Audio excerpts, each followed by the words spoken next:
नमस्कार दोस्तों। मध्य प्रदेश में सोमवार को नामांकन का काम खत्म हो गया। यानी कि अब पूरी स्थिति स्पष्ट हो चुकी है।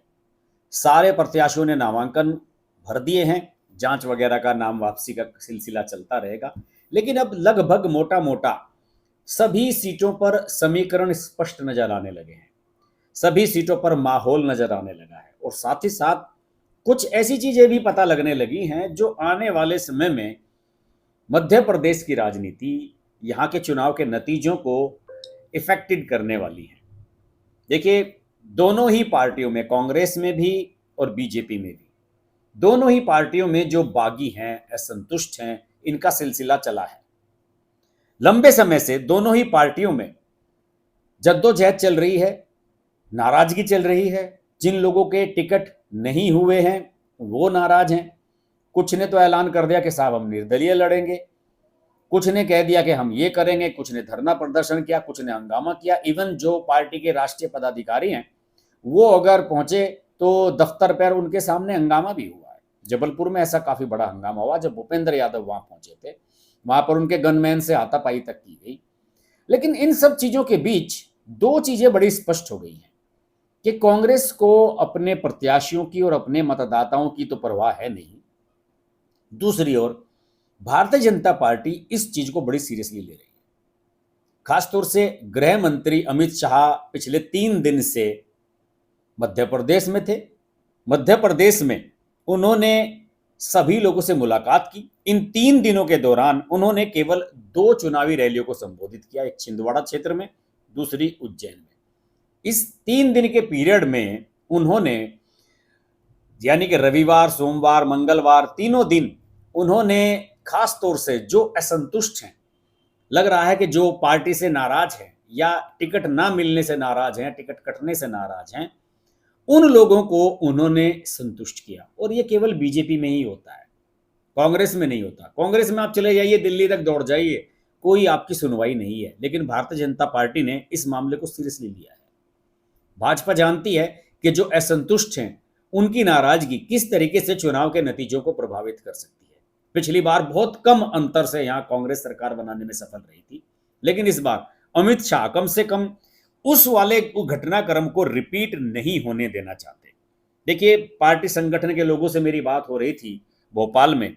उन सब लोगों का यह मानना था कि अमित शाह के इस 3 दिन के दौरे ने कम से कम 15 विधानसभा सीटों पर जो नाराजगी और असंतुष्टि का माहौल था उसको सेटल कर दिया। और अब सभी जो लोग हैं जो असंतुष्ट थे वो भी अब पार्टी के साथ मिलकर चुनाव लड़ रहे हैं और उन सभी को अमित शाह ने बड़े ठोस आश्वासन दिए। वैसे उनका परिवार, उनका जो है अमित शाह का एक प्रोग्राम था, रविवार को उनका इंदौर जाने का भी प्रोग्राम था। लेकिन बताया जाता है कि जो केरल के बम धमाके हो गए थे कोच्चि में, उस मामले को लेकर उन्होंने एक हाई लेवल मीटिंग की, वर्चुअल मीटिंग की, वीडियो कॉन्फ्रेंसिंग के माध्यम से खुफिया एजेंसियों के साथ और तमाम अधिकारियों के साथ। तो उसकी वजह से वो इंदौर नहीं जा पाए।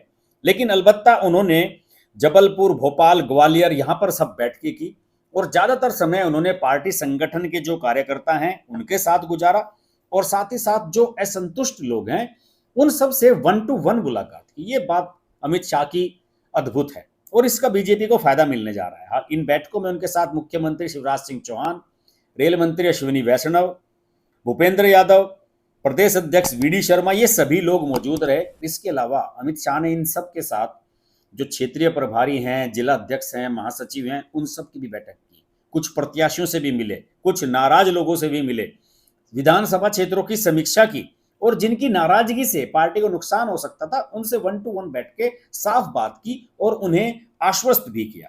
देखिए, जबलपुर नॉर्थ सीट का एक उदाहरण देता हूं जहां बड़ा बवाल हुआ था। भूपेंद्र यादव जब गए थे टिकटों के डिक्लेरेशन के बाद, वहां बड़ा हंगामा हुआ था।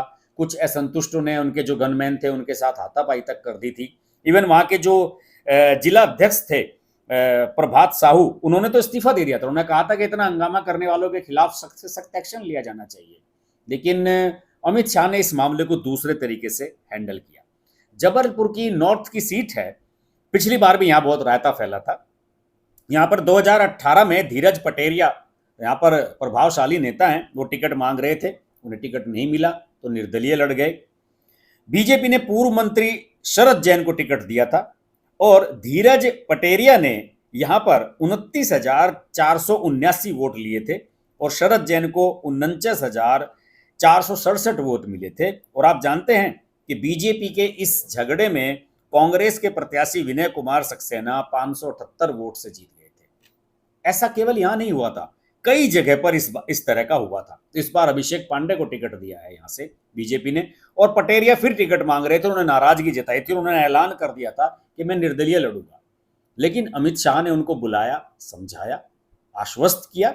क्या आश्वासन दिया ये तो मुझे नहीं पता, लेकिन उन्हें इतना आश्वस्त दिया कि अमित शाह से मिलने के बाद उन्होंने कहा कि वे पार्टी संगठन के साथ मिलकर काम करेंगे, निर्दलीय चुनाव नहीं लड़ेंगे और पार्टी को जिताने के लिए काम करेंगे। ये है अमित शाह का इम्पैक्ट, जो उन्होंने इम्पैक्ट अपना छोड़ा है। इसके अलावा उज्जैन नॉर्थ की एक सीट का उदाहरण है। पूर्व मंत्री पारस जैन यहां से 6 बार जीते हैं, उनको टिकट नहीं मिला, नाराज थे। रविवार को अमित शाह ने उनसे मुलाकात की और उन्हें साथ ही साथ ये भी कहा कि चुनाव खत्म हो जाने के बाद आप दिल्ली आइए, हम आपके बारे में कुछ ना कुछ सोच के रखे हुए हैं। यानी कि उन्होंने उन्हें कंसोलिडेट किया, पूरी तरीके से पार्टी के उत्साह के साथ पार्टी के साथ जुड़ने के लिए कहा। ये भी कहा कि अगर आपका टिकट नहीं हुआ है तो पार्टी ने आपके लिए कुछ बड़ा प्लान किया हुआ है, पार्टी आपके हित में कुछ ना कुछ जरूर करेगी और आप दिल्ली आइए। हालांकि जैन साहब का, पारस जैन का ये कहना था कि मैं 35 साल से चुनाव लड़ रहा हूं, लेकिन मैं टिकट मांगने के लिए ना कभी दिल्ली गया ना कभी भोपाल गया, पार्टी ने मेरी प्रतिष्ठा और मेरे काम को देखते हुए हमेशा टिकट दिया। बहरहाल अमित शाह ने उनकी नाराजगी दूर कर दी है।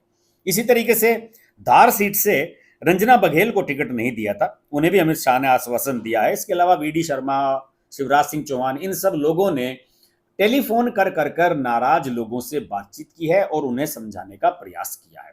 ये इम्पैक्ट जो है अलग ही तरह का इम्पैक्ट है। सीधे जब एक कार्यकर्ता की बातचीत अपने शीर्ष नेताओं से हो जाती है तो फिर नाराजगी दूर हो जाती है। देखिए, कांग्रेस में ऐसा कोई प्रयास नहीं हो रहा है। आज की तारीख में अगर कांग्रेस में कोई राहुल गांधी से मिलना चाहे, सोनिया गांधी से दिल्ली में आकर मिलना चाहे तो मिल नहीं सकता। दिग्विजय सिंह से मिलना भी मुश्किल है, कमलनाथ भी किसी की नहीं सुन रहे हैं, जो टिकट हो गए तो बस हो गए। तो ये सब चीजें हैं कांग्रेस में, इनमें बेसिक फर्क है। दूसरी ओर कांग्रेस के जो नेता हैं वो अपनी बयानबाजी से मुसीबतें खड़ी कर रहे हैं। अब मध्य प्रदेश के कांग्रेस के जो प्रवक्ता हैं, उन्होंने जो बाबरी का ढांचा गिराया गया था, बाबरी मस्जिद का, उसको शहीद करार दे दिया पिछली बार। और इससे पूरा जो संत समाज है, खासतौर से उज्जैन में और मध्य प्रदेश में बहुत सारे संत रहते हैं, आप सबको पता ही है, उनमें नाराजगी है। अयोध्या के महंत राजू दास ने कहा है कि इन बाबर भक्तों को वो अयोध्या में घुसने नहीं देंगे। उन्होंने ये भी कहा कि ये लोग भगवान राम के नहीं बल्कि विदेशी आक्रांता और बलात्कारी बाबर के भक्त हैं। खासतौर से कांग्रेस के जो वायदे हैं उन्हें लेकर भी एक अलग तरह की स्थिति बनती हुई नजर आ रही है। राहुल गांधी मंचों से ऐलान करते हैं, हम ये कर देंगे, वो कर देंगे, फलाना कर देंगे। कर्नाटक और हिमाचल में भी उन्होंने इस तरह की बहुत सारी घोषणाएं की थी, लेकिन हकीकत में वहां डिलीवर होता नजर नहीं आया। कर्नाटक में तो सिद्धरमैया की सरकार वैसे ही मुश्किल में फंस गई है।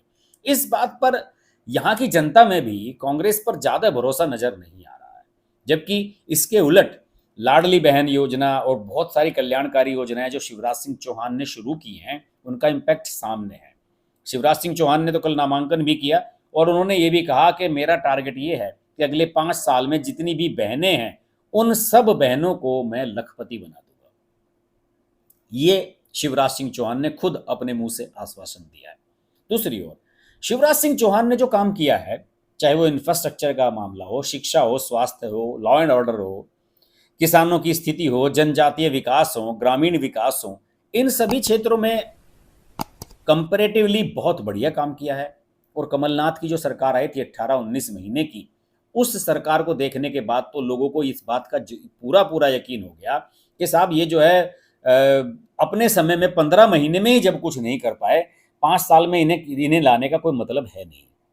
अब एक नैरेटिव यही बनता जा रहा है कि मध्य प्रदेश में बीजेपी न सिर्फ वापसी कर रही है बल्कि अच्छे खासे अंतर के साथ वापसी कर रही है। कुछ सर्वे तो इस तरह के भी आए हैं कि 125 से 30 तक सीटें मिल रही हैं, कुछ लोगों का कहना है 150 तक भी पहुंच सकता है आंकड़ा।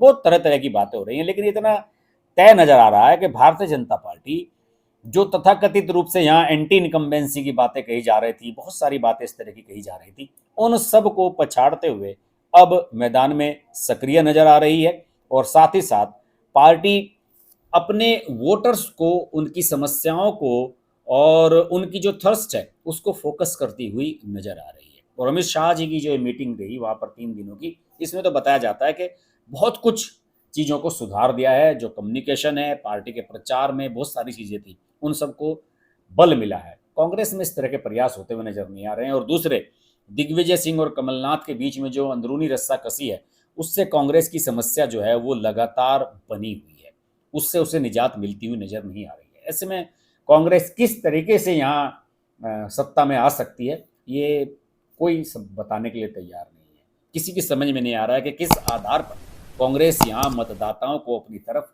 आकर्षित कर सकते हैं। मध्य प्रदेश पर हमने पहले भी कई वीडियो बनाए हैं, आगे भी बनाते रहेंगे। और आप अगर मध्य प्रदेश से हैं, कमेंट के माध्यम से अपना फीडबैक दीजिए, वहाँ की क्या राजनीति चल रही है, किस किस सीट पर, किस विधानसभा सीट पर किसकी कैसी स्थिति है। मैं कमेंट्स आप सभी के पढ़ता हूँ और कोशिश करूँगा कि आपके कमेंट्स और फीडबैक के आधार पर भी वीडियोज़ बनाए जाएँ। तो आपसे फिर मुलाकात होगी, तब तक के लिए नमस्कार।